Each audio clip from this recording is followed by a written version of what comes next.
I've played a lot of video games, hundreds and hundreds of them. I love this medium, but after playing so many titles in so many genres, everything can start to blur together. That's why, when a game seems to attempt something genuinely unique, it immediately catches my eye. 12 Minutes is, if nothing else, unique, but does it have the execution to back up its innovation?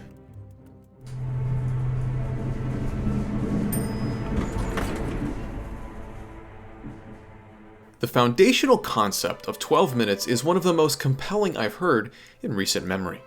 Set almost entirely in a small apartment, you play as an ordinary man coming home from work, intent on spending an average night in with his wife. Unfortunately, upon entering the apartment, you become stuck in a time loop, meaning that every 12 minutes, the clock will turn back to the moment you entered into the front door. As the player, you must use the various items around the apartment and the knowledge you gain through each cycle to return time to its natural, linear progression. I didn't hear you come in. Best night ever. Guess who made dessert? If played as intended, the game's initial cycle is pretty straightforward. The unnamed husband comes inside, quickly greeted by his unnamed wife after she emerges from the bathroom. She's made the husband's favorite dessert, so after a little chit-chat and table setting, the couple sits down to eat together. After some small talk, the wife gives the husband a small onesie, revealing that she's pregnant with their first child. The husband barely has the chance to respond before a knock at the door interrupts their conversation. The guest is led inside, claiming to be a police officer sent to arrest the wife for the murder of her father. After restraining the couple, the cop begins interrogating the wife regarding the whereabouts of a watch. When she doesn't cooperate, the officer strangles the husband. It's at this point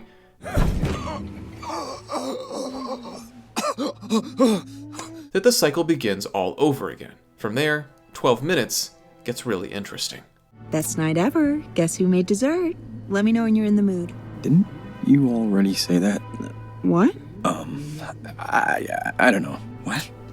Unlike the other characters, the husband remembers the previous loops, meaning that he can use information he's gleaned to impact the current cycle. That means that instead of just going about the evening as you did the first time, you can now try to convince your wife that you've already lived through the last few minutes. If you want, you can play out the loop again exactly as it occurred before, but if you ever hope to escape this endless nightmare, you're going to have to experiment.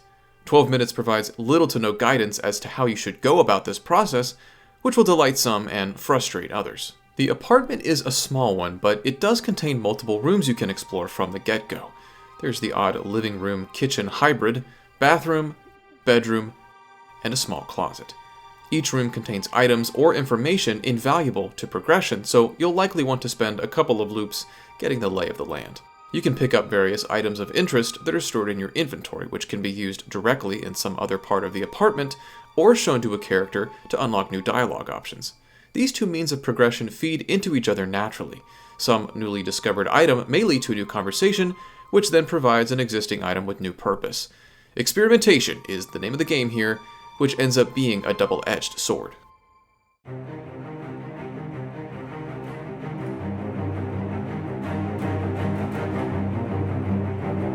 At the outset, the freedom you're afforded is invigorating. You've got a very simple goal that needs to be achieved in extremely close confines, which immediately prompts endless questions.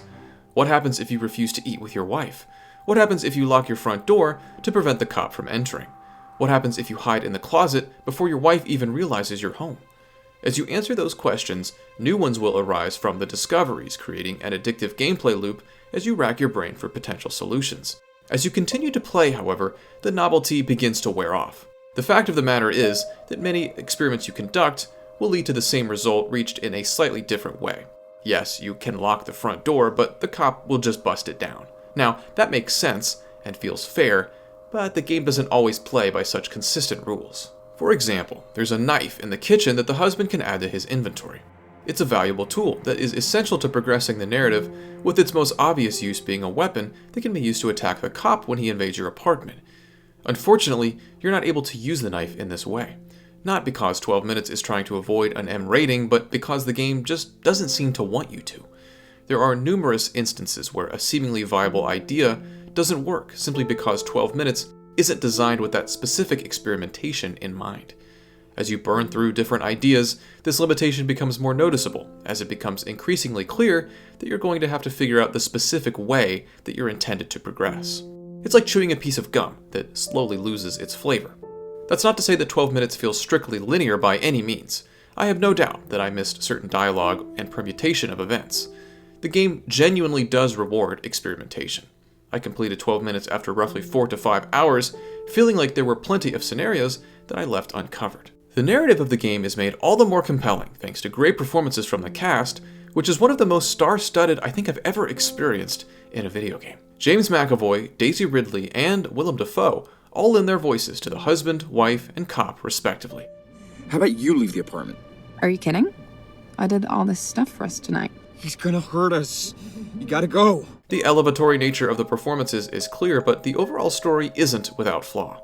Some of the writing feels a bit unnatural, and since the nature of the game invites so many variables to be juggled at once, lines of dialogue can often run over each other, or simply make no sense relative to what's already been said. The ending also feels a bit disappointing, and cheapens the entire narrative that precedes it. It doesn't ruin the experience by any means, and with a game like this, it's more about the journey than the destination. I'm not lying. Please don't hurt us. Honey, tell him. He can't help you. Just you and me. Tell me where the watch is, and we all go our separate ways. 12 minutes is clearly a flawed experience, but one that I think deserves huge commendation for its willingness to try something new. It's by no means the first game to offer player choice in the hopes of emergent gameplay, nor is it the first to provide flexibility in how its story unfolds. Immersive sims and adventure games continue to push boundaries with both of these concepts, but there's something about 12 minutes that makes it stand out. I think it's the intimacy of the experience, taking place in just a few rooms instead of multiple, sprawling levels. Its consistent top-down perspective also lends the game a striking visual appeal, although it's a shame that the character models regularly clip through items and other characters. Perfect, it is not, but 12 minutes carves out a very compelling niche that deserves to be expanded upon. It turns out that this time loop is one worth getting stuck in.